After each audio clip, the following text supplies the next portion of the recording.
He first noticed her because the world around her seemed to move while she didn't.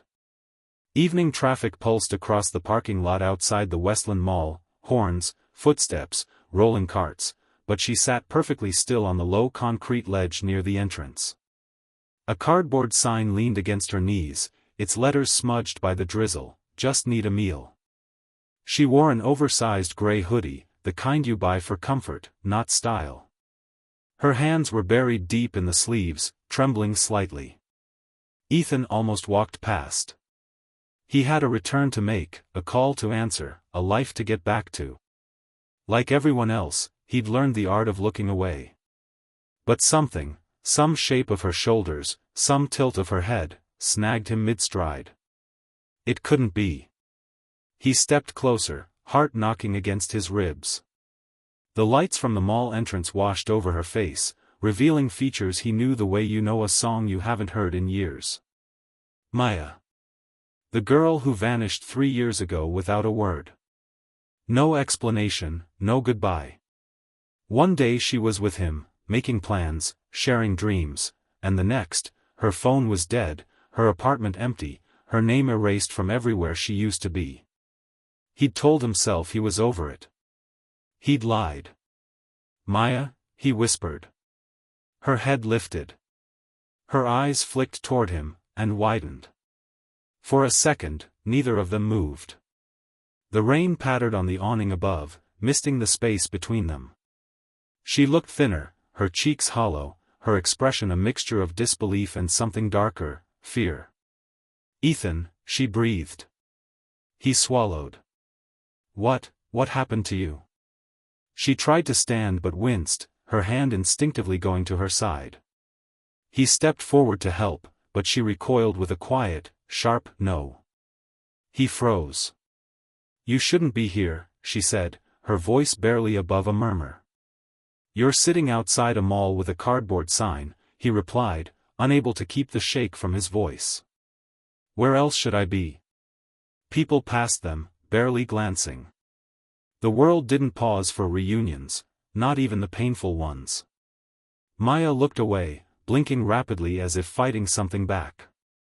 "You need to leave, Ethan. Please." He crouched down to her level. "Not until you tell me why you disappeared." Her breath quivered. For a moment she seemed ready to shut down, to curl back into herself. Then, maybe because she had nothing left to protect, or maybe because she was just too tired, her shoulders slumped. "It wasn't my choice," she whispered. He waited. She exhaled slowly. "You remember my brother? Tyler?" "Yeah. He owed money. Bad people. When they realized he couldn't pay," her voice cracked. "They came after me instead." Ethan's jaw tightened. "Why didn't you tell me?" "Because they said if I talked to anyone, they'd come for you. I thought disappearing was the only way to keep you out of it." She laughed softly, bitterly. "Guess I wasn't exactly great at surviving on my own." He looked at her, her clothes, her posture, the tremor in her hands. The truth of her last 3 years lay right there in front of him, written in the quiet collapse of the girl he once loved. "Come with me," he said. "We'll go somewhere warm. Get you food. We'll figure this out." She shook her head hard. "No. They're still around. Tyler got out of town but I didn't. If they see me with you, Maya." His voice firmed. "I'm not leaving you like this." She stared at him. Rain collected along her eyelashes. For a moment, the noise of the parking lot dimmed, as if the night itself leaned in. Then she whispered, "Okay." Ethan helped her stand, gently guiding her toward his car. She moved carefully, stiffly, each step showing how long she'd been ignoring pain. He opened the passenger door, but before she climbed in, her gaze darted across the parking lot. "Ethan," her voice thinned. "Someone's watching." He turned. A black SUV idled 2 rows over. The engine rumbled low, steady. The windows were tinted, but the silhouette of a man sat in the driver's seat, unmoving, facing them. "Get in," Ethan said quietly. Maya hesitated just a heartbeat too long. The SUV's headlights blinked on. "Now," he urged. She slid into the passenger seat. He shut the door firmly and hurried around to the driver's side. As soon as he started the engine, the SUV pulled from its spot. "Ethan, go," Maya whispered. He accelerated out of the lot, the SUV merging behind them. Tail lights streaked across the wet asphalt. Ethan's grip tightened on the wheel. "Why are they after you now?" he asked. "I still owe what they think I owe," she said. "And they don't like loose ends." He turned onto the main road. The SUV followed.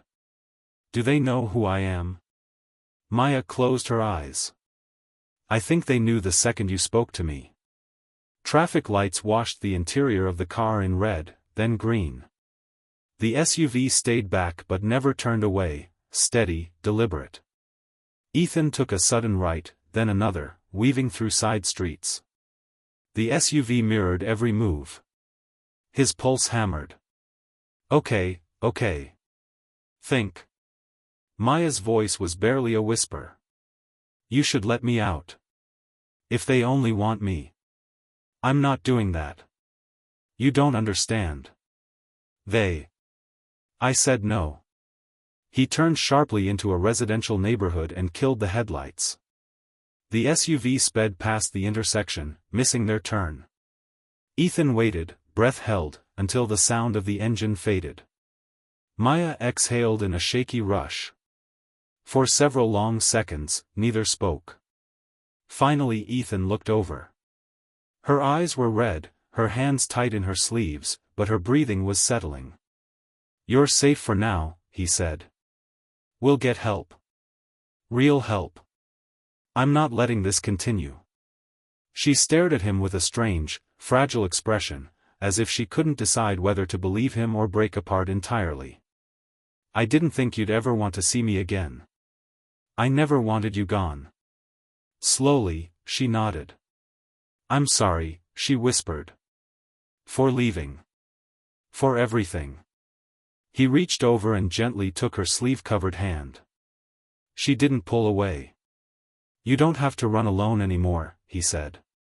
For the first time that night, she let herself breathe like someone who wasn't being hunted. The drizzle softened against the windshield, the dark street quiet around them. Somewhere out there, trouble was still waiting. But for the moment, a single, precious moment, she wasn't facing it alone. And neither was he.